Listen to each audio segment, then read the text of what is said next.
Sir sir तुम्ही multiple बिझनेसमध्ये invest करता आणि आपण आता उद्योग यशमध्ये इंडिया ग्रोथ स्टोरी किंवा इंडियामध्ये इन्फ्रास्ट्रक्चर जे ग्रो होत आहे त्याच्यातनं what is the future of India किंवा ॲज अ बिझनेस ओनर आपल्याला इन्फ्रास्ट्रक्चर ने काय आपल्याला ग्रोथ मिळणार आहे त्याच्यावर आपण बोलतोय. सो ॲज अ इन्व्हेस्टर कुठले सेक्टर्स सध्या हायली इन्व्हेस्टेबल आहेत किंवा आपण ॲज अ बिझनेस ओनर कुठे इन्व्हेस्ट करायला हवं किंवा कुठल्या सेक्टर्सवर फोकस करायला हवं ॲज अ इन्व्हेस्टर तुमचं काय मत आहे? मी भरपूर वर्ष अगोदर ना न्यूजपेपरच्या फ्रंट पेजवर टाइम्स ऑफ इंडियाच्या फ्रंट पेजवर एक चांगली हेडलाईन वाचलेली की भारत देशाच्या प्रगतीसाठी बिपासाची गरज आहे. अच्छा. बिपासा म्हणजे बिजली पाणी और सडक. आणि जर ह्या 3 क्षेत्रांना जर आपण डेव्हलप केलं तर देशाची प्रगती होईल. कारण कुठच्याही देशाच्या प्रगतीमागे infrastructure plays a very critical role. बिजली पाणी आणि सडक डेव्हलप करण्यासाठी जी सामग्री लागणार आहे किंवा टेक्नॉलॉजी लागणार आहे किंवा पैसा लागणार आहे तर it is always the nature of the global development zone की rest of the world will develop India as a country. ज्या देशामध्ये जो डेव्हलपिंग देश असतो त्याच्यामध्ये मॅनपॉवर आणि टेक्नॉलॉजी मॅनपॉवर असतो त्या डेव्हलपिंग देशाचा, परंतु पैसा आणि टेक्नॉलॉजी येतो डेव्हलप देशांकडनं. बिल्ड ऑपरेट अँड ट्रान्सफरची जी कॉन्सेप्ट साधारणतः 20-25 वर्षा अगोदर भारतामध्ये जी राबवली गेली त्याच्यामुळे काय झालं, the company that makes the car builds the road. कारण रोड असतो तर गाडी चालेल ना. तर इनडायरेक्टली जे फंडिंग आलेले त्या फंडिंगचे मेजर इन्व्हेस्टर्स असायचे कार कंपनीजचे ओनर्स किंवा car companies. It is a economic fabric which gets stitched as an ecosystem across the world and that fabric will build a nation. लोकांना कस्टमर्स हवेत. भारतामध्ये जे आपल्या भारत देशाचं जे श्राप होतं आबादी तीच आज आपल्या देशाची सगळ्यात मोठी ताकद झाली. भारत सरकार पुढच्या 5 वर्षामध्ये 100 लाख कोटी इन्फ्रास्ट्रक्चरमध्ये इन्व्हेस्ट करणार आहेत फक्त इन्फ्रास्ट्रक्चर डेव्हलपमेंट मध्ये. आणि it is said economically that investment in the economy is income to the people. जर तुम्हाला देश डेव्हलप करायची जर गरज झाली तर जो पैसा 20 लाख कोटी वार्षिक जर खर्च होणार आहे तर तो पैसा कोणाकडे जाणार आहे? जनतेकडे जाणार आहे. पूर्ण जगाला भारत देश एक लँड ऑफ ऑपॉर्च्युनिटीज दिसतोय. आणि आज जो चायनाचा प्रॉब्लेम झालेला आहे इतर देशांबरोबर तो आपल्यासाठी एक फार मोठी संधी आहे. जो इन्व्हेस्टमेंट चायनाकडे गेलेला तो आता फिरतोय भारत देशाकडे. तर पुढचे 50 वर्ष जे आहेत ना ते भारत देशाचे मानले जात आहेत आणि त्या ताकदीचा वापर आपण करू शकतो इन्फ्रास्ट्रक्चर डेव्हलप करण्यासाठी आणि ते घडतंय. फॉर एक्झाम्पल वॉटर इन्फ्रास्ट्रक्चर म्हणजे सगळ्यात मोठी गरज जी लोकांची आपल्या देशात जी आहे ते पाण्याची आहे. त्याच्यानंतर बिजली, त्याच्यानंतर रोड येतं. पण रोड जर कनेक्ट केलं तर या दोन्ही गोष्टी चांगल्या होऊ शकतात. 1995 मध्ये जे गोल्डन क्वाड्रँगल म्हणत होते लोकांना, म्हणजे आपण नेटवर्किंग ऑफ रिव्हर जर केलं, नेटवर्किंग ऑफ वॉटर सिस्टम जर केली तर जे अनइव्हननेस आहे भारत देशामध्ये, असे अमुक जागा आहेत जिथे एक्सेस पाण्यामुळे लोक मरतात आणि असे अमुक जागा आहेत जिथे पाणी नाही म्हणून लोक मरत आहेत. तर ह्याला बॅलन्सिंग करण्यासाठी जे पाण्याचं नेटवर्किंग चालू केलेलं अटल बिहारी वाजपेयी साहेबांनी ते सुरू केलेलं, ज्याला आपण गोल्डन क्वाड्रँगल म्हणतो, water river networking of the country. प्रत्येक प्रगतीशील देशामध्ये त्यांचा बॅकबोन असतो एक वॉटर सिस्टम, एक वॉटर सोर्स. आणि तो वॉटर सोर्स भारतामध्ये अनइव्हनली डिस्ट्रीब्युटेड असल्यामुळे तुम्हाला सांगताना आपल्याला सर्वांना अभिमान वाटला पाहिजे. हे जे पहिलं जे काम दिलं अटल बिहारींनी ते आपल्या एका मराठी माणसाला दिलं, सुरेश प्रभू. बरोबर. He was the golden man for water infrastructure of the country. तर आपल्याला अभिमान आहे या गोष्टीचा. सुरेश प्रभू साहेबांना ते कार्य मिळालेलं. परंतु रिव्हर नेटवर्किंग किंवा वॉटर नेटवर्किंगमुळे जी प्रगती होते आज भारत देशाची दॅट इज प्रचंड. हायएस्ट इन्फ्रास्ट्रक्चर डेव्हलपमेंट पृथ्वीवर आज जर कुठे होत असेल तर ती भारत देशामध्ये. ज्या वेगाने रोड बनवले जात आहे that is the number 1 today in the whole world. प्रगतीशील देशांची पंचायत अशी आहे की जे त्यांना इन्फ्रास्ट्रक्चर हवे होतं ते ऑलरेडी आहे. आणि इन्फ्रास्ट्रक्चर इन्व्हेस्टमेंट नसली की त्या देशामध्ये मंदी येते. म्हणून युरोपमध्ये आणि अमेरिकेमध्ये जे मंदीचे जे चलन आपण पाहतोय ते त्या कारणामुळे. आणि भारत देशाची जी प्रगती होणार आहे ते ह्या इन्फ्रास्ट्रक्चरच्या डेव्हलपमेंटमुळे. म्हणून वॉटर, पॉवर, रोड याशाशी निगडीत बिझनेसेसमध्ये प्रचंड स्कोप आहे.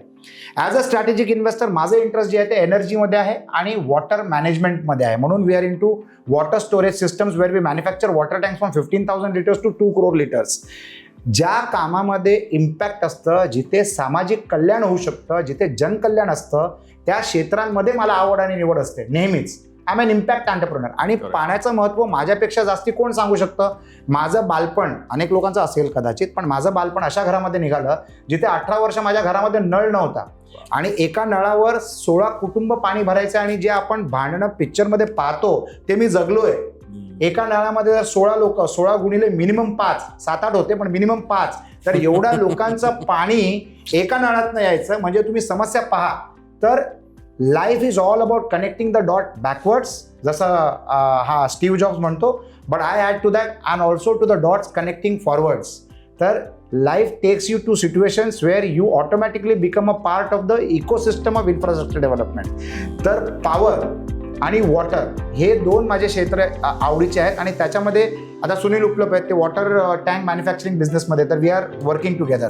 त्याच प्रकारे आता आम्ही एनर्जीच्या सेक्टरमध्ये येतोय, कारण पॉवर कन्झम्पशन आणि पॉवर रिक्वायरमेंट ही देशाची भरमसाठ गरज आहे. तर this are the areas in which we are backing आणि इन्व्हेस्टिंग द राईट एंटरप्रेनर्स, जे सोशल एंटरप्रेनर्स आहेत. आणि सोशल एंटरप्रेनर कोण असतो? Who is sharp with the mind with a very warm heart. Profit is not the only motive. Purpose is the priority because of which you look at that direction. आणि मला असं वाटतं की अवधूत वाघ साहेब असतील किंवा चेतन रायकर साहेब असतील, these are the people, Sunil उपलब्ध साहेब असतील, these are the people who are building the nation. तर माझं लोकांना असा आग्रह आहे की अशा लोकांबरोबर जुडावं इन व्हेरियस फॉर्म्स आणि हातभार लावून देशाच्या प्रगतीमध्ये वेग आणावा. 20 लाख कोटीचं इन्व्हेस्टमेंट होणार आहेत दरवर्षी, आणि हे जनकल्याणचे मिशन्स आहेत. त्याच्यामध्ये आपण सर्वांनी सहभागी व्हावं. And in that I am looking at people like mister Chetan Raikar, like mister Sunil Upalabdh, like Avdhoot Wagh साहेब, where I can join with them as a team member and increase the speed of development. याच्यामध्ये मला फक्त एक म्हणे, रायकर साहेबांचं स्ट्रक्चरल आणि तुमचं टँक कन्स्ट्रक्शन यामध्ये एक फक्त जोडावंसं वाटतं की जिकडे थिक पॉप्युलेशन आहे, मुंबई पुणे वगैरे, तर तिकडे ओव्हरहेड टँक्सपेक्षा अंडरग्राऊंड टँक्स हे अधिक वैशिष्ट्यपूर्ण ठरतील, यासाठी की जागा जात नाही. तुम्ही अंडरग्राऊंड टँक एकदा बनवलेत की त्याच्यावर गार्डन तयार करता येतं. मुंबईमध्ये असे अनेक गोष्टी आहेत, म्हणजे अगदी बी वॉर्डमध्ये, सी वॉर्डमध्ये हँगिंग गार्डन सगळ्यात मोठं हे आहे. तर गव्हर्नमेंटच्या ज्या प्लेग्राऊंड्स आहेत त्या प्लेग्राऊंडचा जर आपण यूज करू शकलो ॲज अ पॉलिसी, आणि तिथे जर अंडर वॉटर टँक्स बांधू शकलो आणि त्याच्यावर पुन्हा प्लेग्राऊंड करा, मुलांनी खेळा, काय हरकत नाही आहे. तर त्या सिस्टीमचा तुम्ही स्ट्रक्चर एवढं उभं करायचं, वर एवढे मोठे मोठे टँक बांधायचे, ते कॉस्टली पण आहे, कठीण पण आहे. त्यापेक्षा हे अधिक फायदेशीर पडतं असं मला अजून एक गोष्ट जोडायची आहे याच्यामध्ये. लोकांना कदाचित कल्पना नसावी की आज the biggest water guzzler are data centres. Data सेंटर्समध्ये जेवढ्या पाणीचं कन्झम्पशन होतं तेवढं दुसऱ्या कुठच्याही मॅन्युफॅक्चरिंग किंवा दुसऱ्या कुठच्याही ऍक्टिव्हिटीमध्ये होत नाही. हे कदाचित लोकांना माहीत नसावं. One of the mandatory norms सरकारचं फॉर डेटा सेंटर्स इज तुम्ही तुमच्या पाण्याची प्रोव्हिजन स्वतः करायची, कारण त्यांचं प्रायोरिटी असते सिटीजन्स, लोकसंख्या गव्हर्नमेंटची प्रायोरिटी असते. तर वॉटर मॅनेजमेंट हे डेटा सेंटरला परमिशन द्यायची एक मेजर क्रायटेरिया आहे. आणि प्रत्येक डेटा सेंटरमध्ये वाघसाहेब सांगायला आवडेल की प्रत्येक डेटा सेंटर पाण्याचं प्रोव्हिजन जे आहे ना ते त्यांच्या स्ट्रक्चर इन्फ्रास्ट्रक्चरच्या खाली करतं, कारण जमीन is a very expensive resource. आणि त्या जमिनीच्या खाली जर तुम्ही पाण्याचं प्रोव्हिजन ठेवलं, आणि this water is not only water storage but the whole ecosystem of the travel of that water, recycling of that water. कारण डेटा सेंटरसाठी सगळ्यात नंबर 1 खर्च असतं वॉटर, आणि सेकंड आहे पॉवर. लोकांना कदाचित हे माहीत नसेल, जे आपण हे पॉडकास्ट पाहतोय, जे आपण टेक्नॉलॉजी यूज करतोय, जे आपण मोबाईलमध्ये इंटरनेटचा वापर करतोय, या सगळ्यांचं बॅक ऑफिस मेंटेनन्स जे असतं ना ते डेटा सेंटर करतं. आणि या डेटा सेंटरमध्ये पॉवर आणि वॉटरचं एवढं कन्झम्पशन आहे, तुम्ही सांगितल्याप्रमाणे ते पाणी जमिनी खाली असतं. आणि the latest STP management system, water purification, water recycling, water managing efficiently जर कुठच्या क्षेत्रामध्ये आज होत असेल तर दॅट इज डेटा सेंटर्स. आणि त्याच्यामध्ये तुमच्यासारख्या लोकांच्या इनपुट्स, चेतन रायकर साहेबांच्या लोकांसारखे इनपुट्स, कारण स्ट्रक्चरवरच सगळं काय अवलंबून असतं. स्ट्रक्चर फक्त जमिनीच्या वर नसतं, तर हल्ली त्याच्यापेक्षा मोठं स्ट्रक्चर झाडासारखं, झाड जेवढं टॉल जातं तेवढं खाल खोल असतं. त्याच प्रकारे खालचं जे स्ट्रक्चरल इंजिनिअरिंग आहे, जे रायकर साहेबांच्या संस्थेसारख्या संस्था करतात, that is happening so beautifully that it is rhythmic. आणि सरकार हळूहळू म्हणजे डिसेंट्रलायझेशन करते.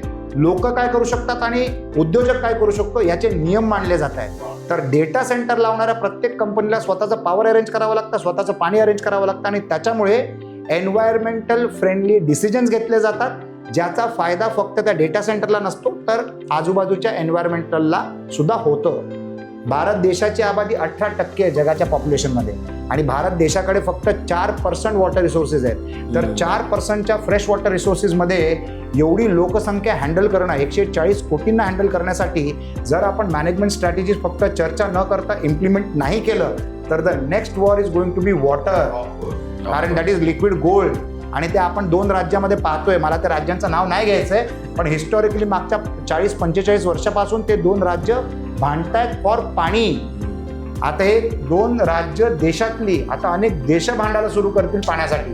तर it is not the question of the cost of the resource, it is the question of maintaining the resource. कारण रिसोर्सच नसलं तर तुम्ही पैशाने विकत तरी काय घेणार.